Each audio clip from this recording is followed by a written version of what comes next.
কাজ করি, নয়নকে ফোন দিই। আমার শাশুড়ির মা তো বাড়িতে নাই, অফিসে গেছে, আস্তে আস্তে তো বিকাল হয়ে যাবে। কাজ করি, নয়নকে ফোন দিই। হ্যালো জান, কোথায় আছো তুমি? এক কাজ করো তো, তুমি তাড়াতাড়ি আমাদের বাসায় চলে আসো তো।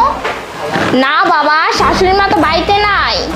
আরে বোকা, এই টাইমে কেউ বাড়িতে থাকে নাকি? আচ্ছা আচ্ছা আচ্ছা, ঠিক আছে, তুমি তাড়াতাড়ি চলে আসো। ওকে ওকে, বাই।